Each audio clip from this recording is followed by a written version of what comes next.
உலகெங்கும் இருக்கும் next gen நேர்கள் அனைவருக்கும் எனது இனிய வணக்கம். நான் உங்கள் டிஜே சுந்தரபாண்டி, சிவகாசியிலிருந்து. நேர்களே, எப்படி இருக்கீங்க?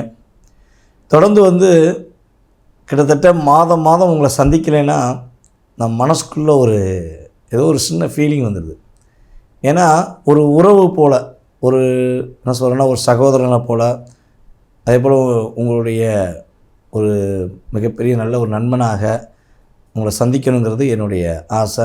அந்த ஆசைக்காண்டியே நம்ம பார்த்திங்கன்னா சிவகாசியிலேருந்து கிளம்பி சென்னை தம்பி யூடியூப் சேனலில் பேசிக்கிட்டு இருக்கோம். ரொம்ப ஆதரவு கொடுத்துக்கிருக்கீங்க, மேலும் மேலும் அதிகமான ஆதரவு கொடுக்குறீங்க, ரொம்ப சந்தோஷம்.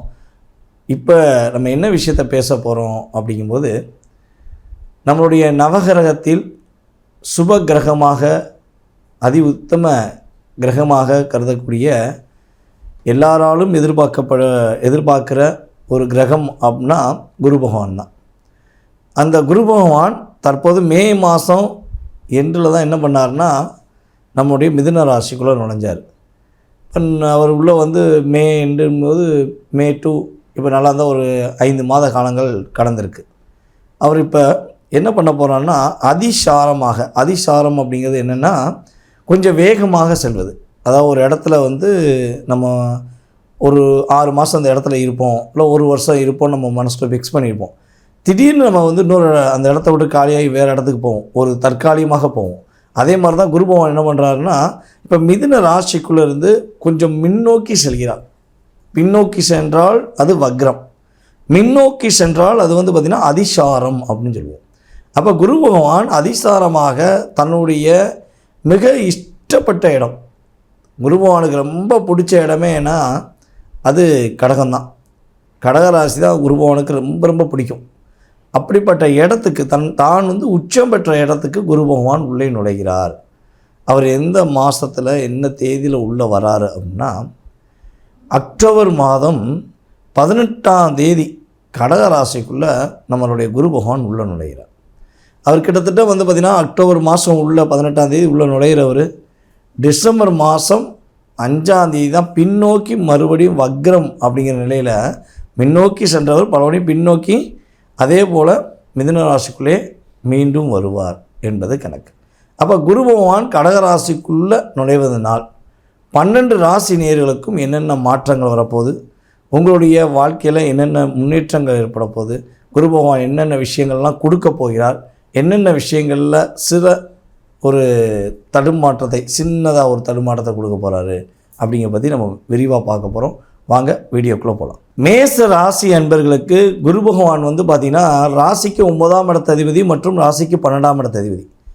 அவரே 9ஆம் இடத்ததிபதியாக வரனால தான் மேசராசி அன்பர்கள் பல சிக்கல்கள், பல இன்னல்கள், பல போராட்டங்கள், பல துரோகங்களை கூட சமாளித்து வருவதற்கான ஒரு இறை அருள் மேசராசி என்பவர்களுக்கு முழுமையாக கொடுப்பது யாருன்னா நம்முடைய குரு பகவான் தான். குரு பகவான் உங்களுடைய ராசிக்கு தற்போது 3ஆம் இடத்திலிருந்து அதிசாரமாக 4ஆம் இடத்துக்கு செல்கிறார். அப்போ 4ஆம் இடத்தில் அமர்ந்திருக்கிற குரு பகவான், உச்ச பெற்ற குரு பகவான் உங்களுடைய ராசிக்கு என்னென்ன மாற்றங்களை கொடுக்க போகிறார், அப்போ 4ஆம் இடத்தில் அமர்ந்து அவர் என்னென்ன இடத்தெல்லாம் தன்னுடைய பார்வை மூலமாக சிறப்பளிக்க போகிறார் என்று பார்க்குறோம். இப்போ குரு பகவான் பார்த்திங்கன்னா உங்களுடைய ராசிக்கு 8ஆம் வீடான விருச்சக ராசியை தன்னுடைய 5ஆம் பார்வை மூலமாக பார்ப்பார். அதுக்கடுத்து உங்களுடைய ராசிக்கு 10ஆம் வீடான மகர ராசியை தன்னுடைய 7ஆம் பார்வை மூலமாக பார்ப்பார். அதுக்கடுத்து அவருடைய சுபத்துவமான பார்வை, இன்னொரு பார்வை பார்த்திங்கன்னா 9ஆம் பார்வை. இந்த 9ஆம் பார்வை எங்கே விழுதுன்னா, கரெக்டாக உங்களுடைய ராசிக்கு 12ஆம் வீடான மீன ராசியில் அவருடைய வீடையே அவர் பார்க்குறார். ஏற்கனவே பார்த்திங்கன்னா மீன ராசியில் யார் உட்காந்துருக்காருன்னா சனி பகவான் வக்ர நிலையில் உட்காந்துருக்கார்.